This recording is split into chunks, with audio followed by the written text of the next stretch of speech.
Muito bem, a gente quer aproveitar também e conhecer os nossos visitantes. Primeiro eu quero dar as boas-vindas aos visitantes que estão acompanhando nossos cultos pela internet.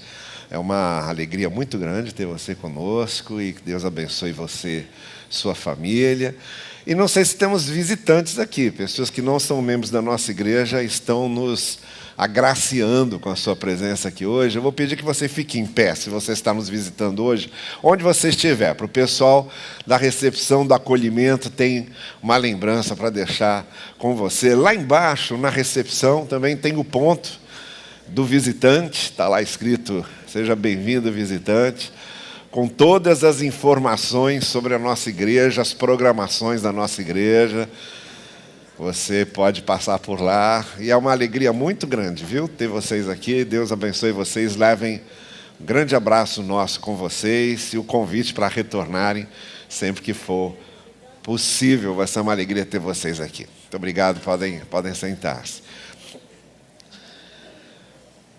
Eu combinei com o pastor André que nesses domingos que antecedem a Link, que nós estaríamos fazendo algumas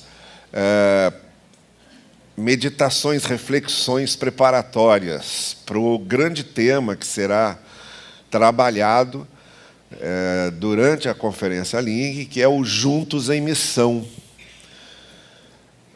Falamos já sobre algumas coisas a respeito disso. No domingo passado à noite, eu me concentrei mais em falar sobre a expressão juntos.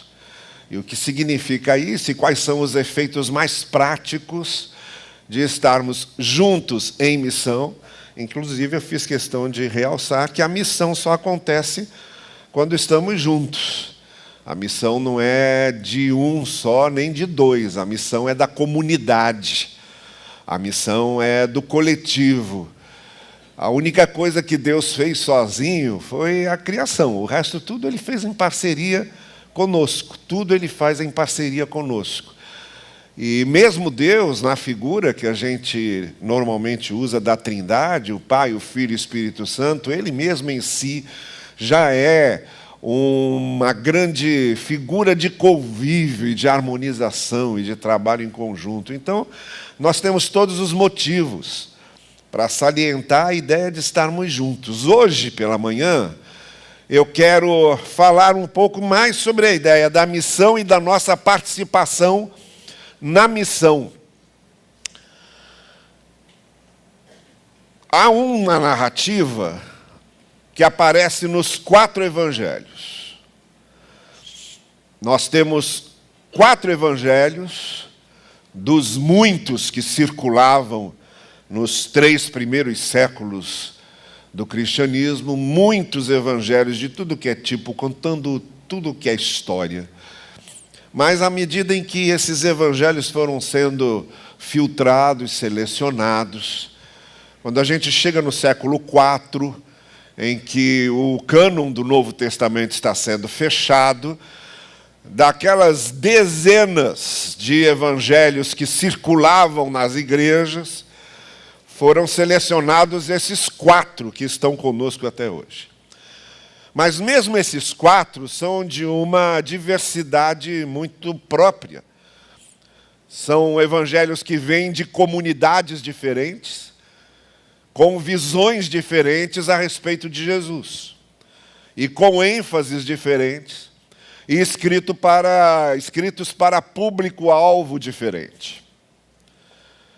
Então é comum você encontrar no Evangelho uma narrativa que é contada num e não é contada nos outros. Ou uma mesma narrativa que é descrita de uma maneira e aquela mesma narrativa descrita de outra forma no outro evangelho. Isso acontece demais. É só você ir comparando os textos nos 4 evangelhos que você vai vendo isso. Por quê? Porque vieram de comunidades distintas. Foram produzidos por comunidades distintas, em lugares geográficos distintos e escritos para um público-alvo diverso. Então, como acontece com o texto da multiplicação dos pães, que é um texto que aparece nos 4 invariavelmente, a narrativa da multiplicação dos pães aparece em Mateus, em Marcos, em Lucas e João, isso chama a atenção da gente. Porque aí a gente se pergunta, por que essa narrativa era tão importante para os cristãos daquele tempo? Por que os autores desses evangelhos fizeram questão, todos eles, sem exceção, de registrar a narrativa da multiplicação dos pães? E então isso já chama a atenção da gente, e dentre todas aquelas narrativas, essa deve possuir um intuito especial, uma motivação especial. E aí, quando a gente começa a refletir sobre isso, uma das coisas que logo a gente faz, um link que logo a gente faz, é que a narrativa da multiplicação dos pães, ela retoma uma outra narrativa muito tradicional e conhecida do povo hebreu, que era, na época em que o povo hebreu atravessava o deserto, Deus os alimentava dando-lhes o maná, que caía do céu, para que a cada dia eles matassem a fome e fossem alimentados. A narrativa da multiplicação dos pães, ela acontece num lugar deserto. Eles estavam reunidos para ouvir os ensinos de Jesus num lugar mais retirado, para fora do centro comercial, de maneira que chegou um momento em que, depois de horas e horas ouvindo Jesus e seus ensinos, começaram a sentir fome, não tinha padaria por perto, não tinha comércio por perto, não tinha confeitaria por perto. Então, eles tiveram de improvisar. Era essa a preocupação. Então, você tem um cenário que é um cenário de deserto, sem provisões, em que o povo precisava ser alimentado, e Jesus Cristo providencia essa alimentação. Então, essa narrativa trazia a memória do povo hebreu, que foi onde o cristianismo começou, ali na Palestina, trazia logo essa imagem. Então, não é de se admirar que todos os 4 evangelistas fizessem questão de registrar essa narrativa, porque tinha essa memória histórica e de identidade sobre o cuidado de Deus e a maneira como Deus conduziu o povo. Então, agora, quando essa narrativa é colocada no Evangelho, é como se o autor do Evangelho estivesse dizendo, olha, nós também vamos ser um povo com uma missão, como o povo hebreu tinha a missão de chegar na Terra Prometida, e Deus foi alimentando o povo nessa travessia, Jesus nos deu também uma missão. Nós estamos também na peregrinação em cumprimento dessa missão, e Jesus nos garante que vai nos dar a provisão necessária, que Ele vai alimentar o seu povo, que Ele vai nutrir o seu povo, para que o seu povo consiga cumprir a missão. Então, essa intenção de usar a narrativa da multiplicação dos pães para passar essa lição ao povo de Deus, aos primeiros cristãos, à igreja originária, ela é suficiente para a gente entender por que essa narrativa é tão importante e acabou ocupando os 4 evangelhos. Então é nessa linha que eu quero seguir com vocês.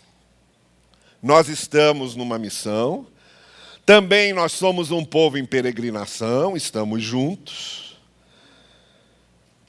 E é o Senhor Jesus que vai nos dando a provisão nessa caminhada para cumprirmos a missão que Ele nos deu.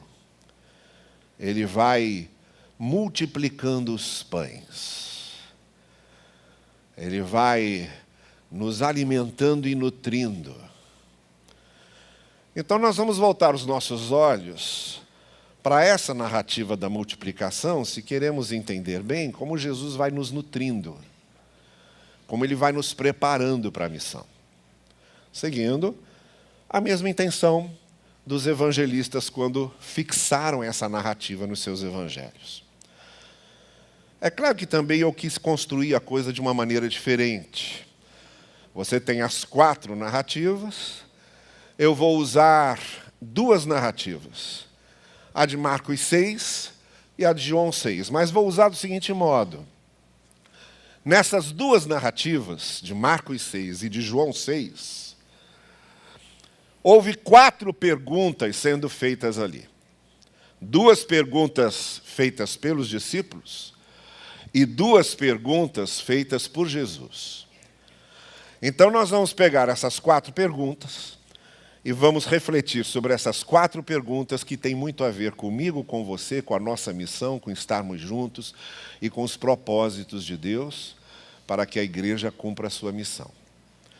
Se eu pego na narrativa de Marcos, capítulo 6, eu encontro as 2 primeiras perguntas. A primeira, feita pelos discípulos a Jesus, quando eles perguntaram: devemos alimentar essa multidão?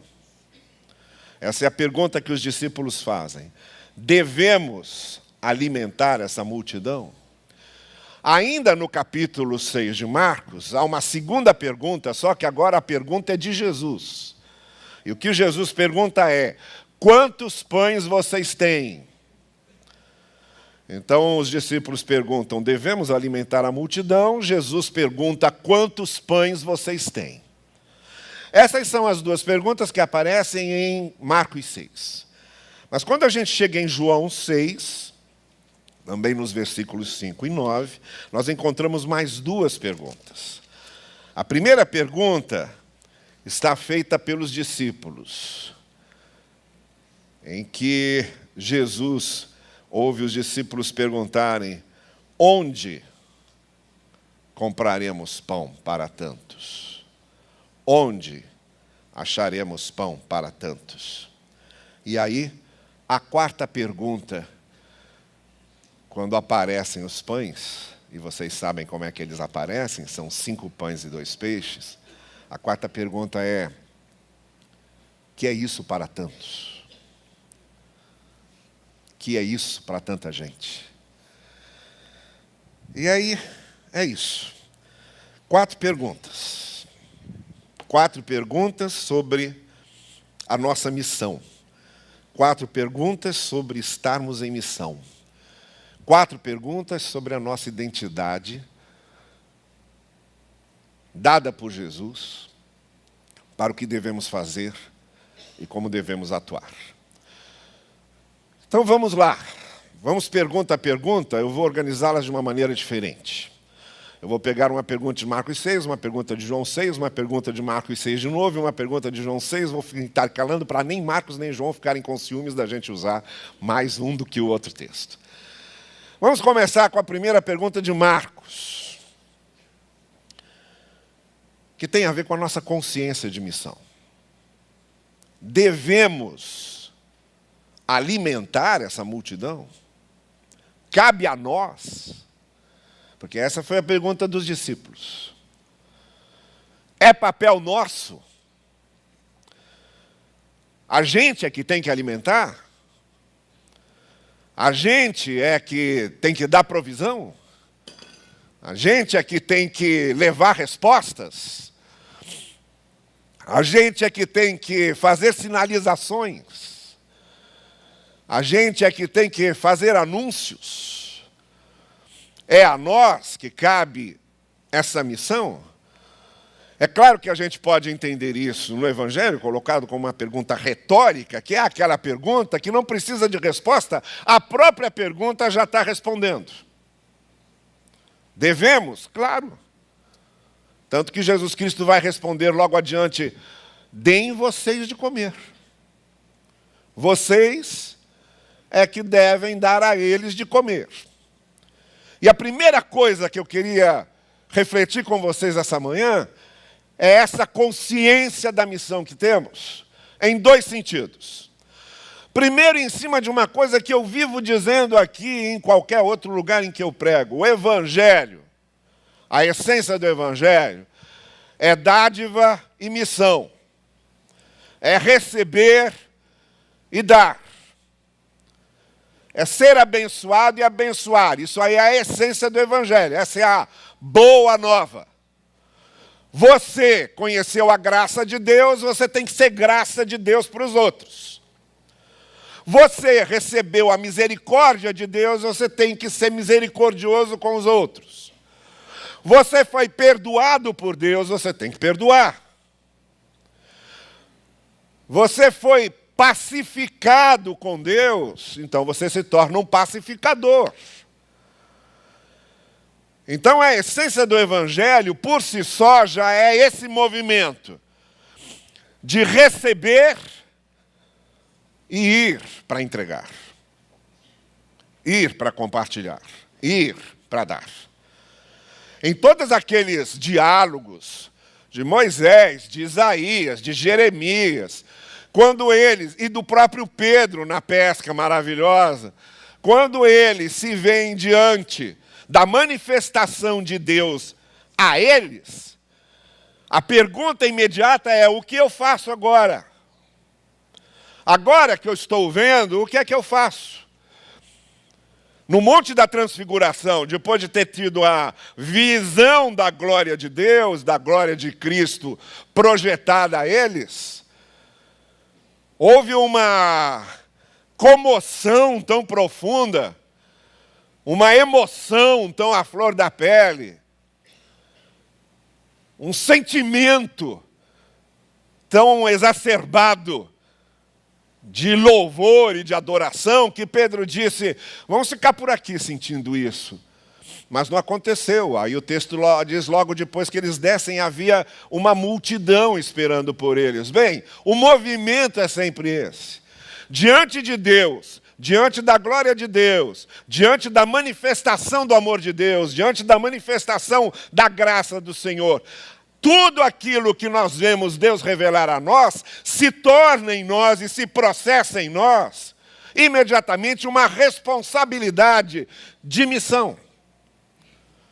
De levar ao outro o amor que conhecemos, a misericórdia que conhecemos, o perdão que conhecemos, a palavra que conhecemos, a redenção que conhecemos, é a missão.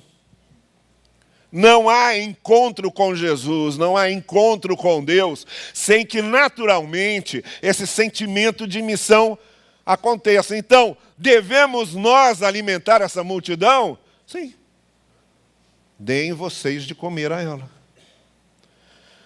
Mas essa é a primeira razão porque essa missão nos pertence, mas eu disse que havia uma outra, que eu quero acrescentar a essa. É nossa missão? É sim nossa missão. O testemunho do Evangelho, a proclamação do Evangelho, o compartilhamento do Evangelho é a nossa missão? É nossa missão.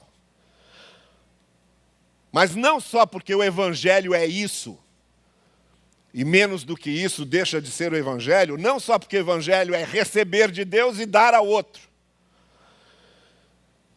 mas porque nós precisamos muito disso. É uma questão de necessidade vital de realização humana. Tudo que fazemos está dentro dessa categoria de uma necessidade vital de realização humana. Nada tem a ver só com Deus. Tem a ver conosco.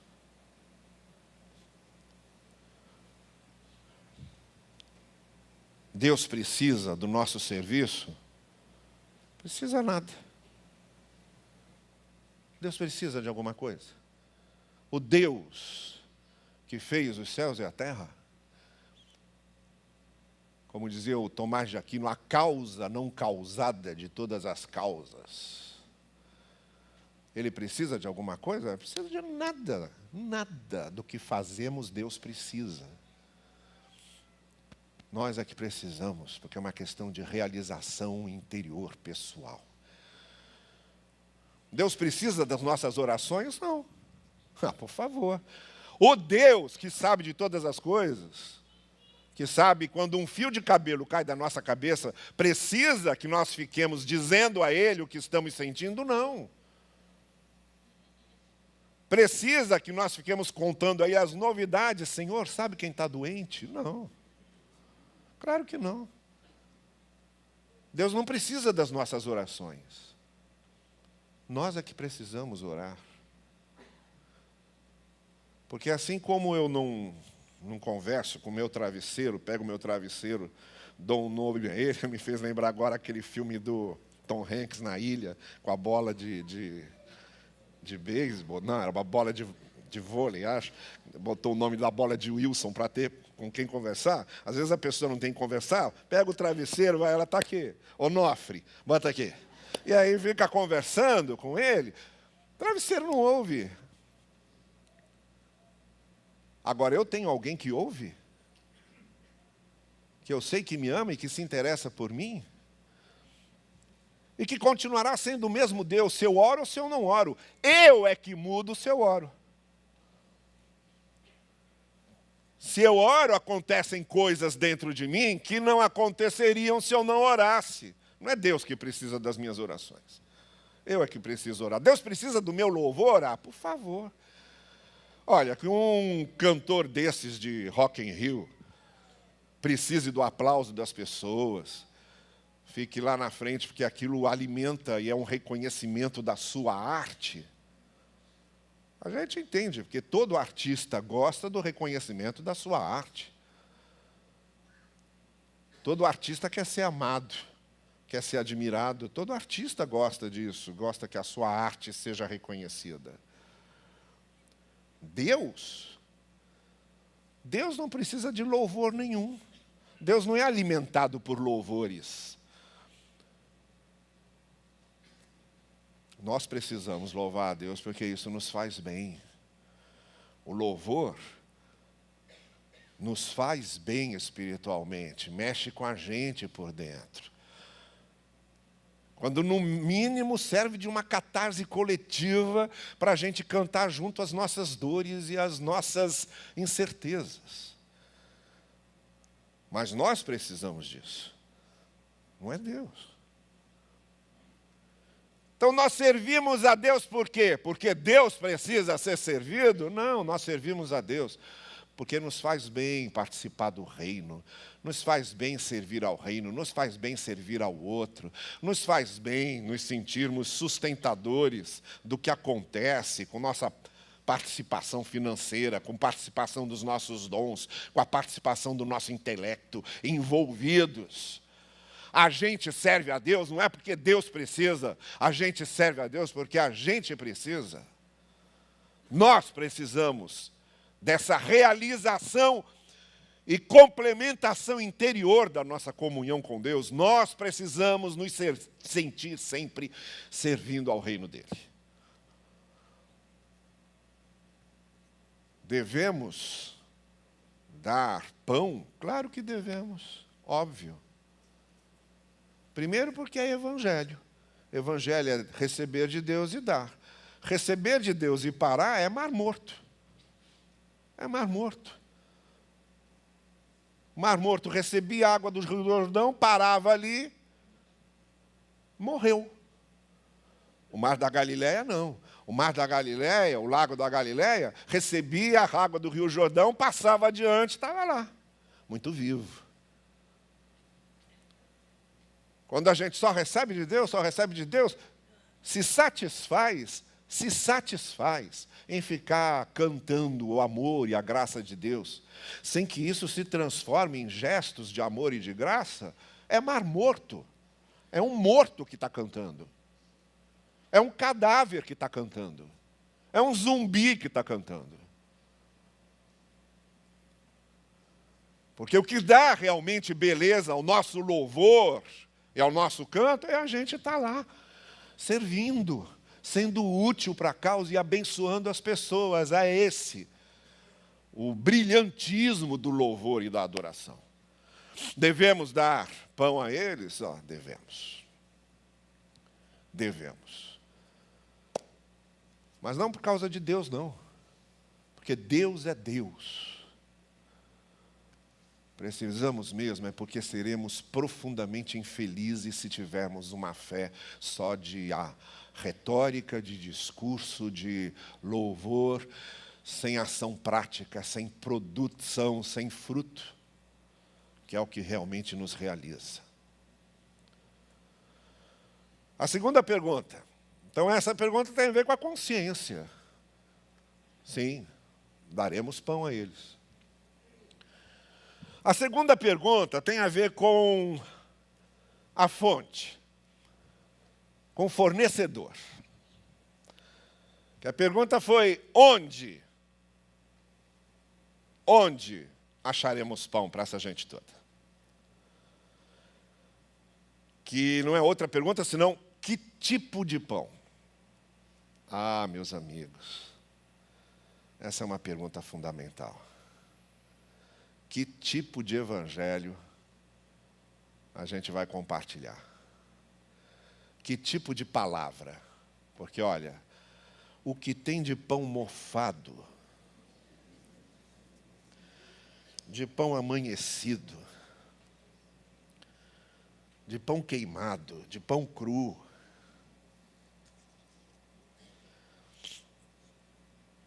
é muito difícil morar do lado de uma padaria, por exemplo, quando você está fazendo dieta, né? Chega lá por volta daquelas 4 horas da tarde. Não tem nada melhor do que um pão fresquinho, com mortadela e manteiga, café com leite. Por favor, eu abro mão de qualquer jantar de gala para comer um... Olha, sabe o que aconteceu no Dia dos Pais do ano passado? Dia dos Pais não, Dia das Mães. Dia das Mães do ano passado. Jussara foi passar o Dia das Mães com a mãe dela. A Luísa tinha ido fazer uma surpresa para a Laura lá em Vancouver, no aniversário dela. Eu estava sozinho aqui no Dia das Mães. Aí eu falei, bom, não comi em qualquer lugar. Só qualquer lugar era aquela coisa horrorosa de fila. Em tudo quanto é restaurante tinha fila. Não é para menos, Dia das Mães. Eu não entro em fila para entrar em restaurante, eu desisto logo. Fila não. Aí eu falei, quer saber? Vamos comemorar o Dia das Mães hoje de uma maneira bem prática. Passei na padaria, comprei pãozinho fresco, mortadela e viva todas as mães. Mas olha, o que tem de pão ruim. Mas agora falando sério. Falando com toda a sinceridade para vocês. Se eu fosse um ateu, com a cabeça que eu tenho, o tipo de evangelho que às vezes é pregado por aí jamais me atrairia. E vou dizer mais, se eu fosse um ateu, para certo tipo de evangelho que é falado por aí, eu estaria ganhando muito mais no meu ateísmo do que um certo tipo de evangelho. Onde compraremos pão?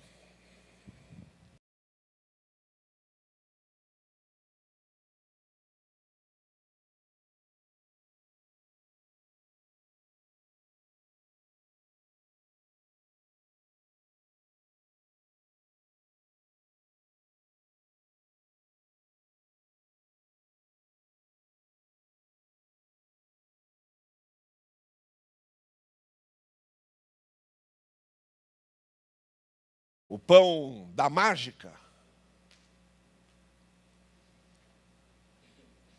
O pão do fanatismo? Qual é o tipo de pão que vamos dar? Não é à toa que a pergunta é importante. E onde? Onde acharemos o pão que alimente essa gente? E aí, é fundamental que procuremos sempre dar o pão que alimenta mesmo, e que alimenta a pessoa toda, que não alimenta uma parte da pessoa. Que não alimente só a pessoa emocionalmente. Que não seja uma fraldinha, chupeta. Isso é muito Laura. A Laura tinha uma chupeta amarrada na fralda, que quando ela chorava, dava chupeta e a fraldinha, cheirando a fraldinha. Isso pode dar resultado durante um tempo. Mas quando a pessoa vai crescendo, ela vai dispensando a fraldinha e a chupeta. E aí não adianta mais. E tem muito evangelho que é só isso, é a fraldinha e a chupeta. Não é à toa que tantos estão se afastando das igrejas. Porque os seus líderes não sabem oferecer mais do que fraldinha e chupeta. E a pessoa amadurece um pouco mais, começa a pensar um pouco mais, raciocina um pouco mais, não quer mais isso. E não fica lá. E é bom que não fique. E é bom que não fique. Senão não cresce nunca. Onde compraríamos pão? O pão de qualidade do evangelho dos princípios. Do evangelho que não é o evangelho da letra, mas do espírito da letra. Do evangelho que não é o evangelho das linhas, mas das entrelinhas. Como Jesus fez. A linha é essa, mas tem uma entrelinha aqui que vale mais que a linha. O que está escrito aqui é isso. Mas não importa o que está escrito, o que importa é o que aquilo que está escrito significa. Mergulhe para saber. É isso que Jesus fez no Sermão do Monte inteiro. Vocês ouviram isso, mas tem mais coisa aí que vocês não estão vendo, que vocês estão na superficialidade, vocês estão só na letra, vocês estão só na linha. Onde compramos pão para alimentar essas pessoas, senão o pão que vem desse evangelho das entrelinhas, do espírito da letra, do conteúdo da letra, por baixo da superfície. É ali que está o que Isaac encontrou quando começou a reabrir os poços de seu pai Abraão, que os filisteus tinham entulhado. Isaac começa a tirar os entulhos até chegar na água. Bem, a Bíblia está cheia de entulhos, que se a gente não tirar, não chega na água. E o pessoal fica nos entulhos e acha que os entulhos é que estão respondendo as coisas. Quando é preciso tirar os entulhos para chegar na água. Bíblia não é palavra de Deus quando não tem evangelho nela. Assim como a palavra de Deus na boca do diabo não era a palavra de Deus. Quantas vezes o diabo citou a Bíblia para Jesus? Já fazia parte da tentação citar a Bíblia. O diabo citou o Salmo 91, que é esse que o pessoal deixa aberto para espantar mal olhado ali na entrada da casa, fica ali aberto. O diabo citou o Salmo 91. E Jesus responde com Deuteronômio, que é um livro que você com certeza não lê muito. Sabe o Salmo 91 de cor e provavelmente não lê tanto Deuteronômio. Bom, Jesus responde o Salmo 91 com Deuteronômio. Para contextualizar, vamos contextualizar, querido. Você não pode se basear num texto só. Aí você diz o que você quiser.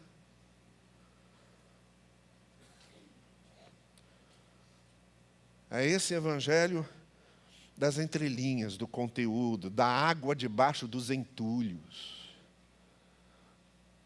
É isso que a gente tem que pregar. É isso que a gente tem que anunciar. A terceira pergunta, então a primeira pergunta tem a ver com a consciência da missão, a segunda pergunta tem a ver com o fornecedor, com a fonte, com a matriz. O evangelho mesmo, de fato. A terceira pergunta é: quantos pães vocês têm? Essa é a pergunta que Jesus fez. Aí já é a pergunta da disponibilidade, que é a seguinte, é uma provocação, que Jesus sabia fazer muito bem. Você vai lendo os evangelhos, você vai vendo que Jesus fazia provocações. Provocações. Ele vai provocando o pessoal para pensar. Jesus vai provocando o pessoal para refletir. Provocações. A provocação dele foi: quantos pães vocês têm? Então tá bem, a gente fecha aqui que vamos alimentá-los. Então tá bem, a gente fecha aqui que vai ser com o melhor pão que temos, com o pão de verdade. Mas agora vamos fechar quem vai fazer, em termos práticos. E o que é que você tem para usar? Quantos pães você tem? Depois, no decorrer da narrativa, que vocês conhecem muito bem, eles perceberam que tinham só 5 pães e 2 peixes. Que era o que tinha ali. mas colocaram na mão de Cristo. E é aí que a narrativa nos deixa bem claro, olha, não importa se são só 5 pães e 2 peixes, na mão de Cristo, vale muito.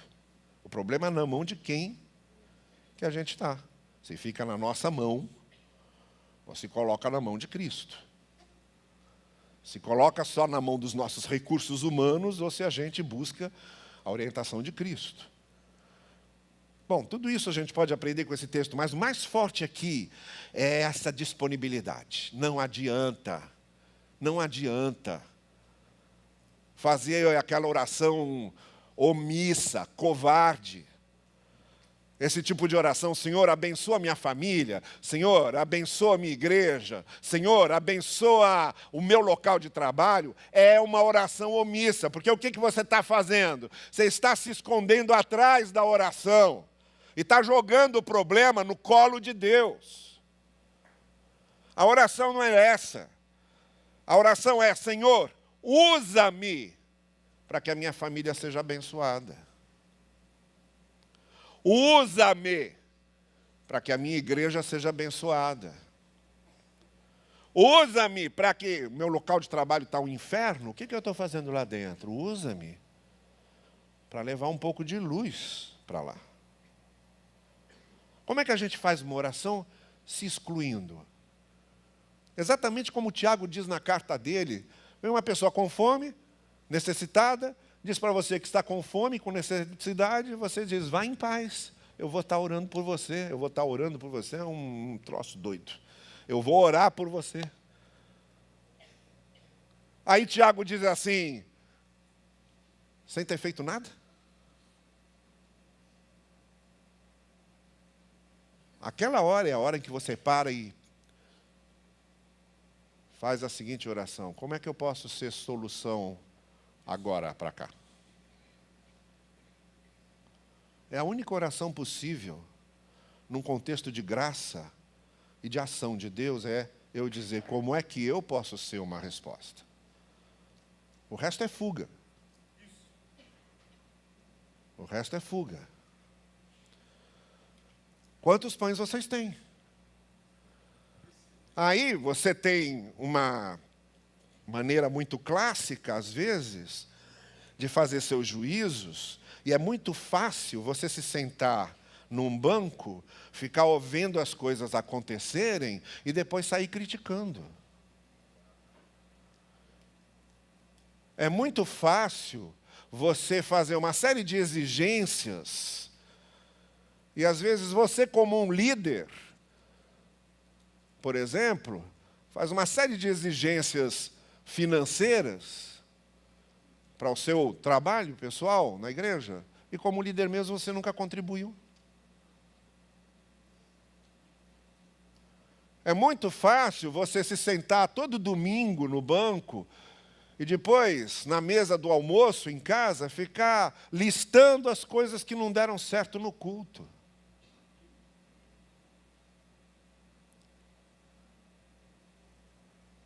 Quantos pães você tem? É muito fácil dizer, não funcionou direito, tá bem, então procura. Sabe qual é a verdadeira oração? Procura aquela equipe e diz, gente, eu estou aqui me colocando à disposição de vocês para ver se posso ajudar em alguma coisa. E vai ajudar, e faz parte da escala, entra para a escala. Porque o que acontece aqui, muitas vezes aqui, é que a gente ouve esse tipo de observação. São sempre os mesmos. É claro que são sempre os mesmos. Porque são sempre os mesmos que se dispõem. Vá você e se disponha. Eu não quero que sejam mais sempre os mesmos. Eu quero também estar ajudando. Então vá lá e se ofereça. Procura o líder de uma organização e diga, estou aqui. Quantos pães você tem? Essa é a oração. Por favor, não fique pedindo para Deus abençoar a sua igreja. Se você não quer fazer parte disso, é discursinho que não passa do teto. Quantos pães você tem? Quantos pães você tem? É a pergunta que Jesus fez. Esse provocador.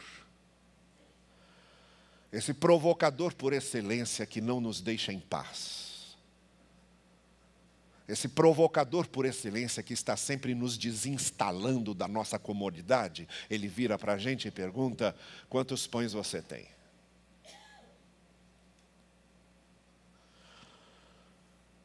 E por fim, a quarta pergunta, e última, para a gente encerrar. Bom, então tem a questão da consciência. Devemos dar pão? Devemos. É missão nossa, não tem o que discutir. É evangelho. Recebeu, dá. Recebeu, dá. E mais do que ser evangelho, é uma questão de realização interior. De você se realizar como ser humano, como ser em Cristo, servir a Deus. Anunciar o evangelho, testemunhar do evangelho, não tem jeito. A segunda pergunta tem a ver com o fornecedor, com a matriz, com a fonte. Não é qualquer evangelho, me desculpe, não é qualquer evangelho, é com o evangelho. É a essência do evangelho, é o conteúdo do evangelho. Não é com a Bíblia só, porque não é Bíblia só, é a palavra de Deus que está na Bíblia. Porque eu posso ficar citando o versículo e não chegar a lugar nenhum. É o que a palavra de Deus ensina, é isso que eu tenho que levar. É esse o pão. E a terceira pergunta tem a ver com a disponibilidade. Quantos pães você tem? Não adianta ficar se escondendo atrás da oração. Oração não é fuga. Oração não é esconderijo. Você ora e age. Você ora e se integra. Você ora e faz. Você ora e se dispõe. E a quarta pergunta veio dos discípulos, que é a pergunta que tem a ver com a confiança. Que é isto para tantos? Que é isto para tantos? E aí, realmente, aos nossos olhos, pode parecer pouco. Aos nossos olhos, os nossos olhos só enxergam o que querem.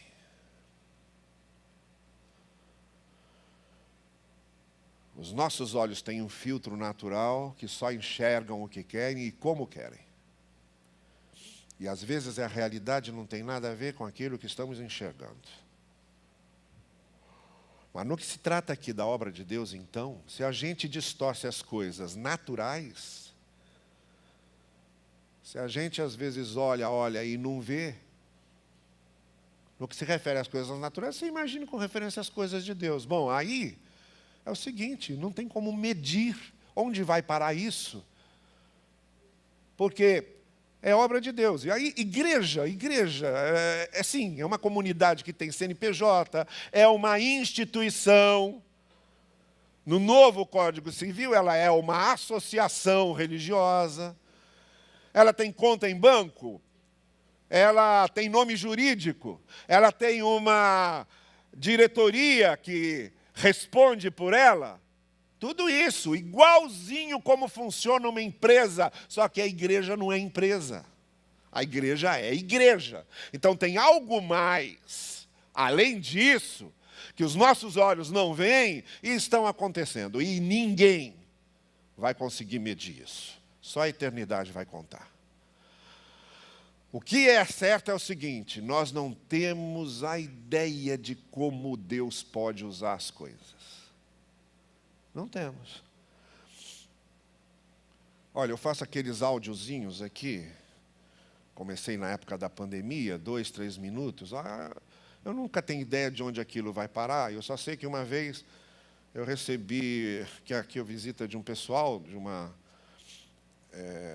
de um centro espírita. Eles vieram para me conhecer pessoalmente, dizer: olha, a gente recebe o seu áudio lá, a gente ouve o seu áudio e damos início aos nossos trabalhos.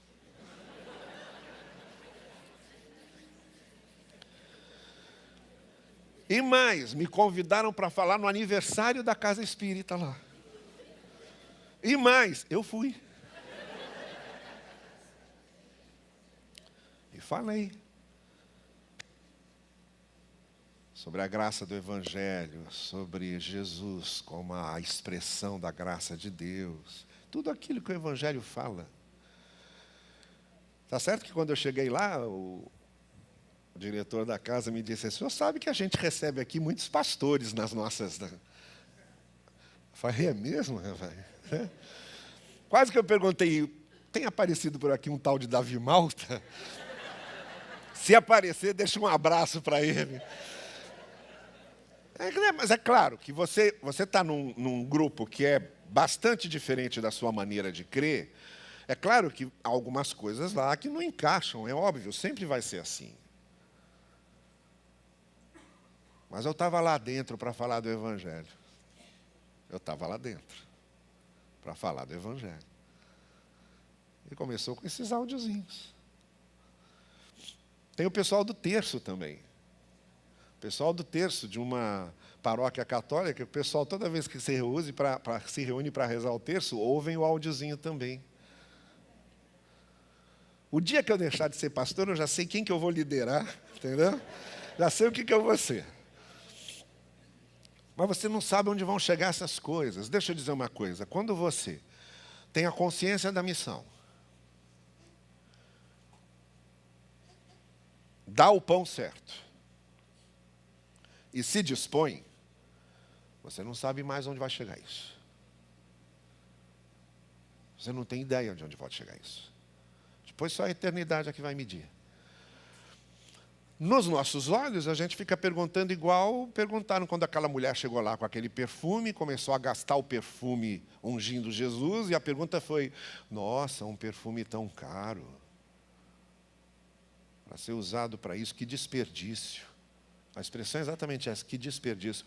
Aos nossos olhos, a gente não tem ideia de como aquilo vai chegar. E o que Jesus respondeu foi: vocês não sabem o que essa mulher está fazendo. E o que essa mulher está fazendo aqui vai ser contado onde for anunciado o Evangelho.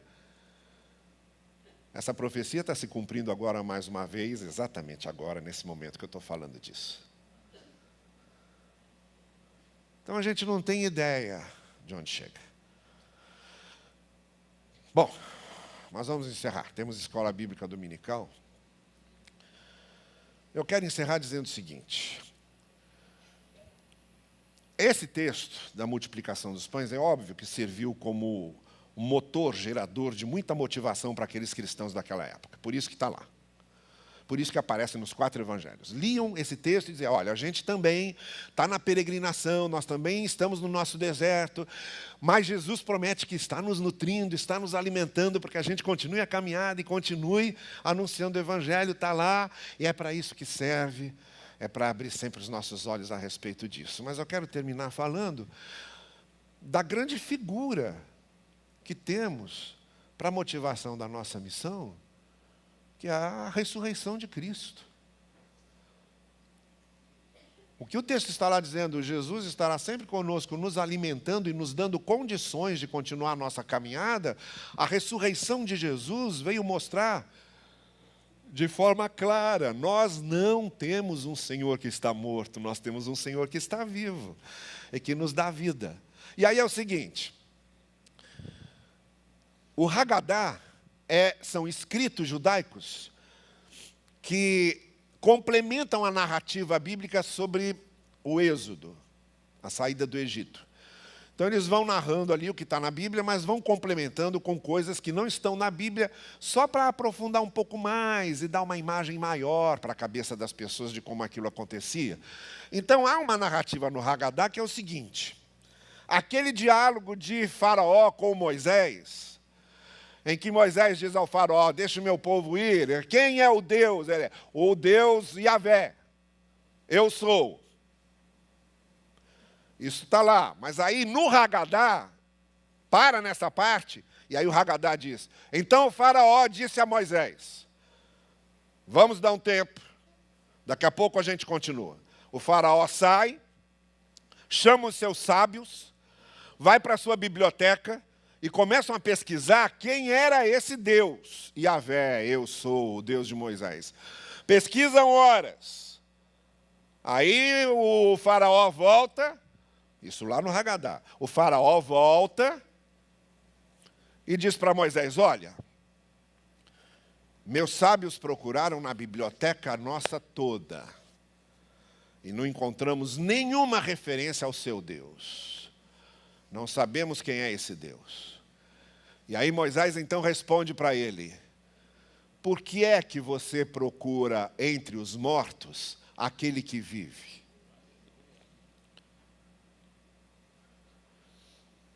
Não foi à toa que Lucas, escrevendo o Evangelho, no episódio da ressurreição, quando aquele enviado especial de Deus está confortando as mulheres que tinham ido lá para ungir o corpo de Cristo e não encontraram, o que é que aquele ser celestial diz às mulheres, senão exatamente isso? Por que vocês procuram entre os mortos aquele que vive?